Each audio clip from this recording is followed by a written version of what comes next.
What's going on, guys? It's me, Zachary Sealer, bringing you guys another fantasy football video. In this one, I'm going to go over 5 players that I've identified as likely busts this season, and I'll sort of explain why. What I mean by busts is guys that I don't think are going to meet their ADP, or I at least think are far too risky to be taken at the draft position they're being drafted at currently. So for starters, this one's pretty obvious, I think, for a lot of people, but Saquon Barkley. He's currently being drafted as the RB6 in fantasy ahead of guys like Nick Chubb and Aaron Jones. And his injury is still not completely healed. We are not completely sure whether or not he'll be ready for week 1. On top of that, the offense is going to look a lot different this year, potentially. They went out and added Kyle Rudolph and Kenny Golladay, so there's a lot more receiving options there. So if nothing else, I think that's going to take away from his target share, which is really something that propped up his fantasy value when he was so dominant in fantasy early on. And on top of that, he's been extremely dependent on long runs in order to be fantasy relevant throughout his career. And I don't necessarily know that A, he'll be healthy enough to have the same burst where he can take it to the house like he did, or B, the offensive line will be able to actually provide the openings he needs to convert those. Last season, before he got hurt, he had about, I think it was 19 carries for 34 yards.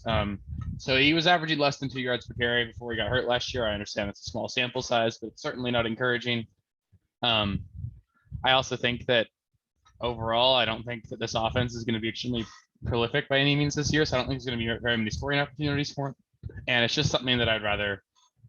There's much better and much safer players for me. I'm taking a guy like Nick Chubb. I think is going to give you a lot higher floor and potentially even the same upside if there was something were to happen to Hunt. And the fact of the matter is, it's a pretty common saying that in the first round of a fantasy draft, you can't win your league, you can lose it.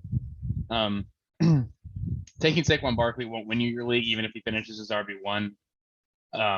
But if he's hurt and doesn't play well, or if he's just not the same player, taking him in that first round could certainly lose your league. And that's personally something I like to avoid the risk of in my first round picks. So number 2 here is Jamar Chase. He's currently being drafted as the wide receiver 34 by ADP in PPR formats. That does mean that people are pretty much drafting him to be their wide receiver 2, maybe 3 if they got wide receivers early. But I personally expect him to finish as the wide receiver 3 on the Bengals. I think T. Higgins is extremely talented. He's been a proven commodity already in the NFL, and Tyler Boyd every single season exceeds expectations and is a really safe asset.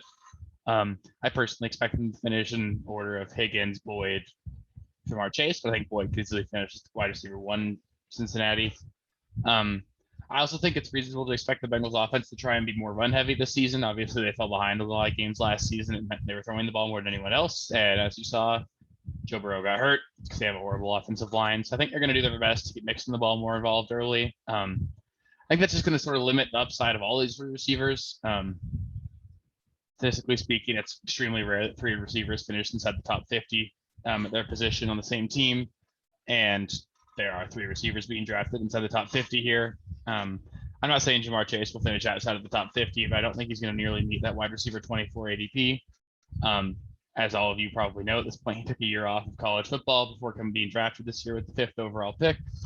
And he himself has admitted that he's still getting back into the game. He's admitted that mentally, even, he feels slower. He feels like his reaction times aren't quite there. And I think he's often overthinking things. You saw that preseason game on Friday. I think he had 3 drops. Then he had 2 more drops in practice yesterday, Sunday.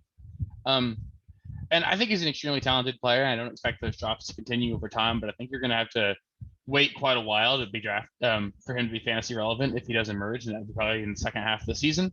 And for somebody that you're taking in the 5th or 6th round of drafts, that's a scenario where you could be getting Tyler Lockett or Chase Claypool or Cooper Kupp or DJ Moore, guys in that range. And those are guys I much prefer to him and guys that I feel like you can comfortably start week 1. As to Jamar Chase, you're pretty much throwing a dart. And if I'm going to throw a dart on a rookie wide receiver, I don't want to be spending that kind of draft capital. I'd much rather wait and get guys like Devonta Smith and Jalen Waddle.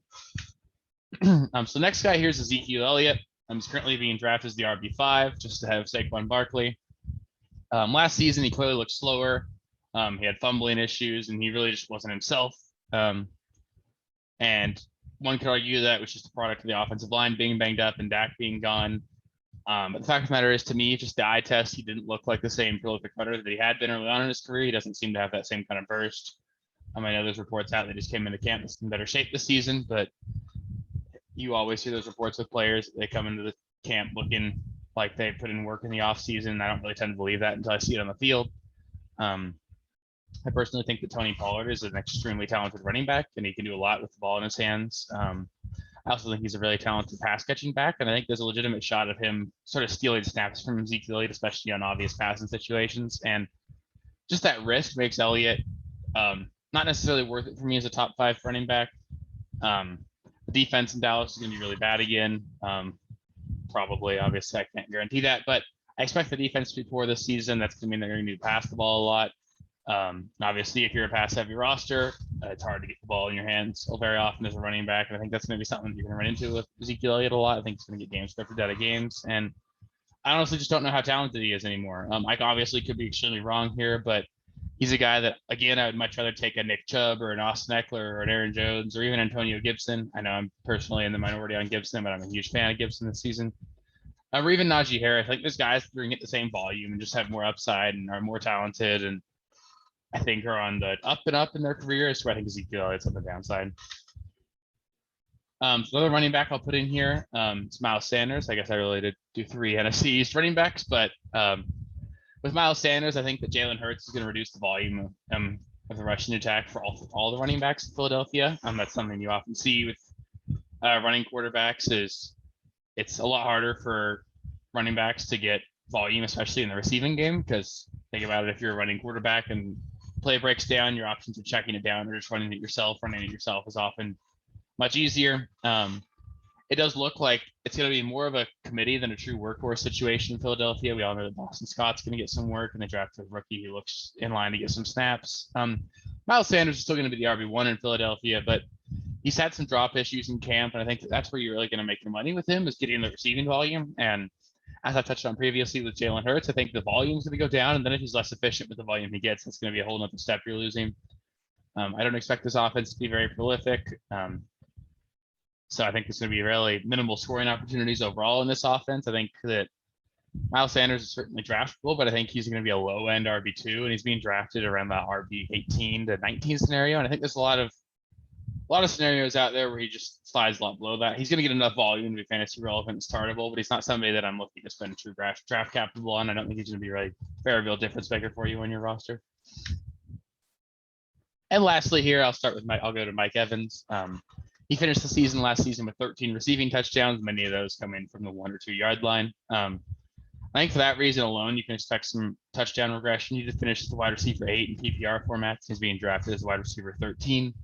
So there's some expected regression there, but I also think that last season was sort of a lost season for Chris Godwin. He was pretty banged up last season with a multitude of injuries. And Antonio Brown's going to have a full off season. He'll be more in tune with the offense. I think that it's going to be an offense that's going to spread the ball around a lot. I think it's going to be really hard for any of these 3 receivers to be consistently posting wide receiver 1 numbers. I think more often than not, one of the 3 is going to disappear each week. That's not really something I'm looking to get out of the guy that I'm drafting to be my wide receiver 1. Around the 2, you're getting Mike Evans. You can draft guys like Allen Robinson, Terry McLaurin, Keenan Allen, CeeDee Lamb. I'd take all of those guys over Mike Evans because I believe they offer a much higher upside. I think that there's a very real scenario where Mike Evans falls short of those 10 touchdowns and 1,000 yards that he's been getting so frequently. And in that scenario, he finishes as a low-end wide receiver 2, and I think his upside is about where he's being drafted. I don't see him outperforming the wide receiver 8 slot like he met last year. And really, if I'm drafting a guy in the top 15 at wide receiver, in general, I want to see a very real path for him to finish as the wide receiver 1 or at least top 3, and I don't see that for Mike Evans, barring injuries to Godwin or AB. On top of that, Brady, I know he does it every year, but he's getting older. Sooner or later, Father Time's going to come get him. Might not be this year, it might be.